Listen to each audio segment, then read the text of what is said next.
J'ai hésité à faire cette critique parce que, en sortant de la séance de cinéma, je trouvais qu'il y avait pas grand-chose à dire sur ce film, mais après réflexion quand même, en le laissant un peu maturer dans ma tête, je me suis dit qu'il était quand même, important de faire cette critique. Donc, nous allons parler de L'intérêt d'Adam. Je l'ai vu au cinéma et il faut qu'on en parle. L'intérêt d'Adam, un film de Laura Wandel, je ne sais pas si ça se prononce comme ça, veuillez m'excuser si je prononce mal, mais une réalisatrice à qui on doit Les Corps étrangers en 2014, un court-métrage, et Un monde en 2022, donc c'est son deuxième long-métrage, et donc je vais être honnête, j'ai rien vu de cette réalisatrice avant L'intérêt d'Adam, donc c'est une découverte pour ma part. Donc l'intérêt d'Adam, qu'est-ce que ça raconte? On suit une infirmière en pédiatrie jouée par Léa Drucker qui se voit être dans l'obligation entre guillemets de s'occuper d'un jeune garçon de 4 ans qui souffre de malnutrition, qui souffre de nombreuses carences. Petit garçon qui est joué par Léo Delsar, un jeune acteur qui n'a rien fait dans sa carrière, en tout cas je n'ai rien trouvé. Et il est accompagné évidemment de sa maman, qui est jouée par Anna Maria Vortolomei, que nous avons pu voir l'année dernière dans Le Comte de Monte Cristo, ou encore en début d'année dans Mickey 17 de Bong Joon-ho. Donc c'est une actrice qui commence à qui commence à s'être fait repérer quand même, et je suis très content parce que c'est une actrice qui a un potentiel de fou. Donc le film, on suit Lucie qui s'occupe de ce petit garçon et qui va tout faire pour l'aider, évidemment, et pour éviter qu'il soit séparé de sa mère.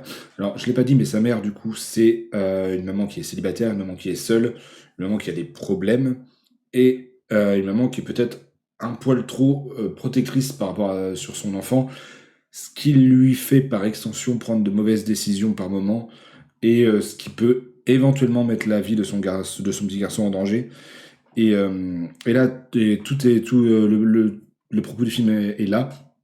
Justement, Lucie va essayer de tout faire pour que la mère puisse rester avec son enfant, et les circonstances, les choix de la mère, tout ça, vont obliger la hiérarchie de Lucie et évidemment les juges et tout à prendre des décisions dramatiques, de séparer la mère et son enfant si rien ne change. Bref, un film qui a une sorte de drame social. Un film qui dure que 1h13. Un film qui dure que 1h13, mais 1h13, vous allez dire, c'est peu, c'est très peu, mais pendant 1h13, le film ne vous laisse pas respirer une seule seconde.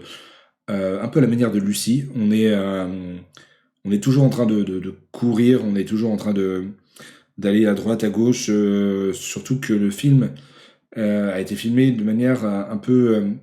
Enfin, c'est quasiment que de la caméra épaule, et on suit les personnages vraiment des cadres très serrés. Un peu, ça fait presque documentaire, ça fait presque trop réaliste en fait.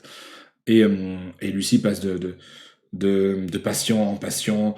Elle a à peine le temps de se poser pour appeler sa fille, qu'on l'appelle pour faire quelque chose. Et ensuite, il y a Adam qui a besoin d'elle. Elle court partout. Il y a ce plan qui se répète de nombreuses fois où elle marche dans les couloirs et la caméra la suit. Ça fait vraiment caméra embarquée dans un, dans une mince, j'ai pas les mots, dans un hôpital, dans un service pédiatrique, voilà, c'est ça que je cherchais, excusez-moi. Donc, s'il vous plaît, le point, caméra, merci. Excusez-moi, les aléas de l'enregistrement, je vais le laisser parce que c'est là aussi, moi j'ai envie de faire ça, un truc très réaliste.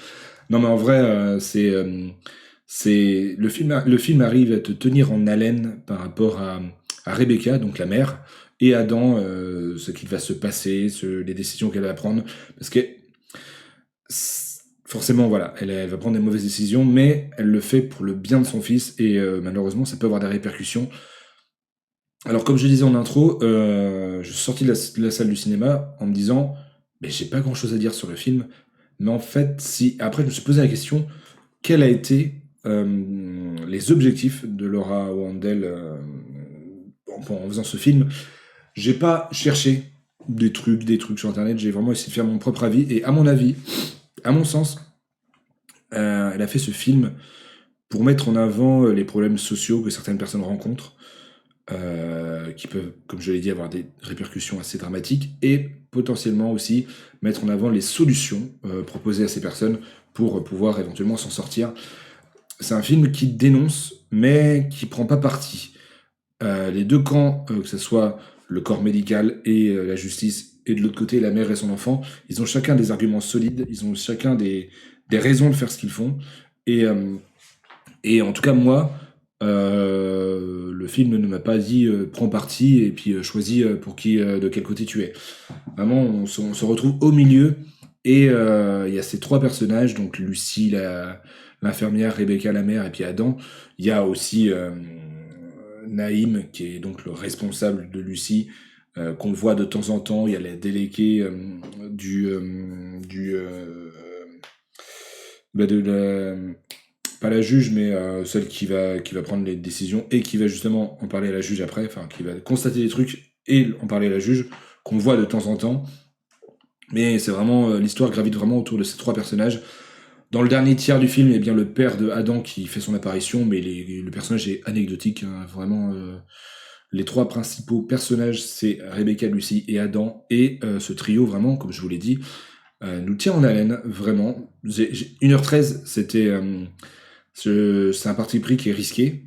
Ça fait très peu de films durent 1h13. Hein. Mais voilà, en vrai, je suis... le film met aussi en avant, je n'ai pas dit, mais le film met aussi en avant, et je pense, à mon sens, tout le côté un peu éreintant, le côté un peu dur, le côté un peu rude de la des systèmes hospitaliers de notre pays, évidemment. Surtout la pédiatrie. Ils doivent voir des trucs assez durs, assez... Parce que voilà, il n'y a pas que Adam et sa mère. Je l'ai dit, il y a des personnages qui gravitent autour, mais on aperçoit d'autres familles qui sont gérées par Lucie, en tout cas, qui a d'autres enfants avec d'autres problèmes. C'est pour ça que ça met en avant plusieurs problèmes sociaux, notamment il y a une famille de personnes de couleur qui sont, alors aucun jugement de ma part, hein, mais c'est le film qui présente ça comme ça, qui sont entassés, je crois qu'il y a 5 ou 6 enfants et peut-être la mère dans ce qu'on comprend dans un appart qui est beaucoup trop petit, donc du coup la mère a du mal à gérer, les enfants, voilà, Lucie est accablée, accablée, et entassée sous les infos, que ce soit à droite, à gauche, je vous dis, elle court sans arrêt, enfin elle court, non, mais tu vois elle se speed, elle a à peine le temps de se reposer, comme nous, devant ce film. Et puis voilà, en vrai, je peux que vous le conseiller. C'est un film qui m'a beaucoup plu. D'ailleurs, je vais vous le dire, c'est vrai que je fais pas dans mes critiques, mais je suis régulièrement sur le site Sens Critique qui me permet de noter les films que je vois. Euh, Contrairement à certains comparses qui font des critiques qui eux utilisent Letterboxd, je préfère utiliser Sens Critique parce que l'interface me paraît plus claire, ça me permet de noter aussi des séries, des jeux vidéo, des livres et autres trucs. Donc je trouve que le site est assez complet et ça me permet de faire des listes également. Et donc, l'intérêt d'Adam, je lui ai mis 7 sur 10. Voilà. Je lui avais mis 6 sur 10 en sortant de la salle, mais j'ai revu sa note à la hausse quand j'ai commencé à réfléchir au film. Donc l'intérêt d'Adam, je ne peux que vous le conseiller. C'est un film qui est très court. Vous n'allez pas perdre 2 heures de votre vie, quoi. Foncez le voir s'il est dans un cinéma proche de chez vous. Il n'est pas distribué partout, donc franchement, foncez. Ça vaut le coup. Et voilà, écoutez, c'est une critique assez courte. Je vous souhaite une bonne journée, une bonne soirée. On se retrouve très bientôt pour de nouvelles vidéos. Salut tout le monde.